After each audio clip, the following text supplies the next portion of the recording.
Durant, we discussed it on Monday that there were rumors that he was going to the Suns, and now it's happened. The Phoenix Suns have traded for Kevin Durant. The Brooklyn Nets sent him there, and they received back Jay Crowder, who then they flipped to send to the Bucks. Yep. Cam Johnson and Mikal Bridges.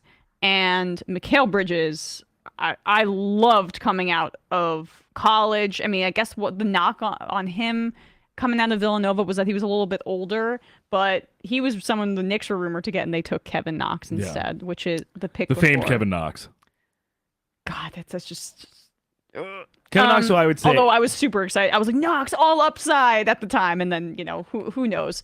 Kevin Knox, who I would say honestly, like he's in the running for maybe like worst rotation player in the entire league. Yeah, definitely one of the worst Knicks draft picks of all time, and there are a lot to choose from. There's a good 10 you could pick.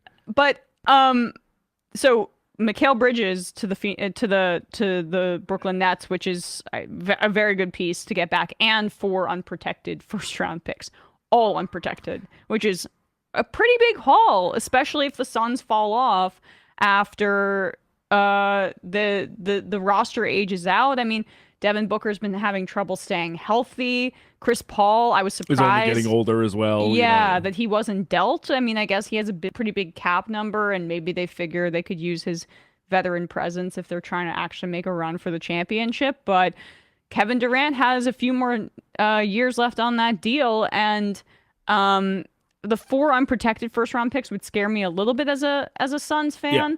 But from the Nets perspective, it's like they had to do damage control, and this was best case scenario to rid themselves of this insanely embarrassing saga. Yeah, because I think like there's one thing to be taken away is that I think with considering like the Harden, Kyrie, KD era, it can obviously be seen as a failure only in the sense that like putting these 3 stars together did not net them very much for how much was put into for the investment of time, for the investment of energy in the case of having to deal with so much off-court controversy with Kyrie, with KD, all of the rumor mongering and all of, and like, getting Steve Nash getting fired, like having to answer all these questions about Kyrie's anti-Semitic remarks and his end posts and things like that.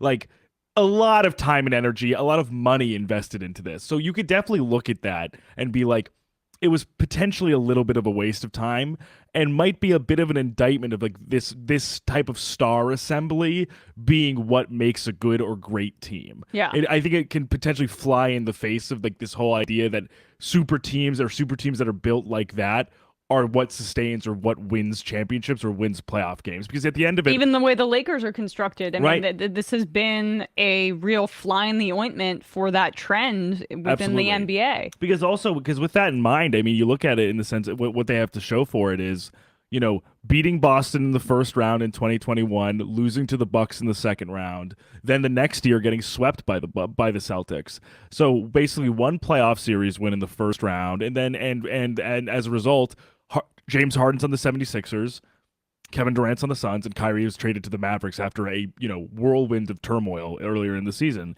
So all of that being said, like that's tough to probably sit with and digest for Nets fans. But I will say, if they were to blow this up, if they were to rid themselves of these mercurial, dramatic, kind of difficult personalities, yeah, and if they were to do that, I think getting a return of 2 productive, good offensive players, and in Dorian Finney-Smith's case, a good defensive player as well, from the Mavericks in exchange for Kyrie, as well as getting, and I would say, a high-level number 2 option for a team, period, in Mikal Bridges, who is, I think, only also been, he's one of the stingiest perimeter defenders in the league as well, already, like a Defensive Player of the Year candidate last year. right.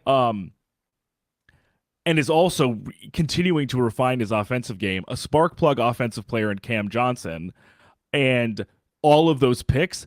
I think you could do a whole lot worse for losing Kevin Durant, Kyrie Irving, and James Harden in the last 2 seasons. Yes. Like might this season potentially be a wash because maybe they just either high end, make the play in, make the 6 seed or something if they overperform, but they just probably won't have the star power to handle like the Celtics or the 76ers or the Bucks. Like, yes, that's probably the case. But I think if you're going to lose or shed those guys, getting this in return, I think is not the worst place to be after literally trading Kevin Durant and Kyrie Irving. Yeah, I mean, I totally agree. I think that they knew that it was over and they pulled the plug at the right time. And four unprotected firsts is a hell of a haul. Plus, having a player that I really like in Mikal Bridges. He plays defense and he scores. He can score. He can shoot 3-pointers, and that's he's tremendously quick. He's a great perimeter defender. He's smart as hell. He's super Yeah. smart. He's really lengthy. Like you said about it, his 3-point shot has usually been pretty reliable, and he's also been getting more creative on drives. Like he can really attack closeouts and get to his floater, get to like, go into the paint and get layups. Like I think he's in terms of a building block for Yes. this Nets team going into this new stage, this new era of this team post the so-called or hopeful to be big three that they had.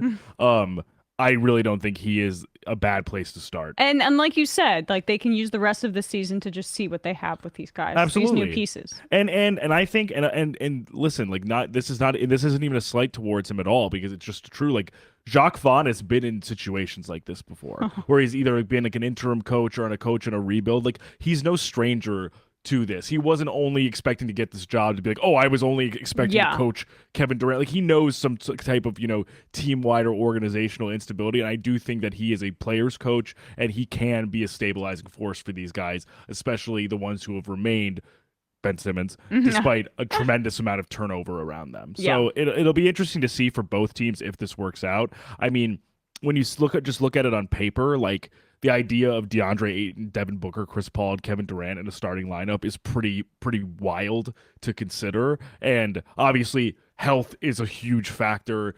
Load management for some of the older guys on this team, and also just making sure that they can mesh together. But Monty Williams is a fantastic coach, and it will be really interesting to see, especially after kind of a cold spell for the Suns. They've kind of been able to turn it around now that Booker is getting a little healthier. What this might mean for the rest of the season for them now. Yeah, and look, as we said off air too, the Nuggets have yet to prove it in the postseason. Right, lost in the first round last year. I know everyone's like, it's like every year, NBA heads are so excited about the Nuggets, and they have yet to actually really accomplish much. And I know that the health has been an issue, but I'm still in wait and see mode, and maybe the Suns see an opening with that. It'll be interesting with the Nuggets going into the second half of the season to see, continuing basically borderline MVP play from Jokic, Jamal Murray fully healthy, Michael Porter Jr. fully healthy, right? Bruce Brown, Kentavious Caldwell-Pope, Aaron Gordon kind of in a really kind of sweet spot role for him.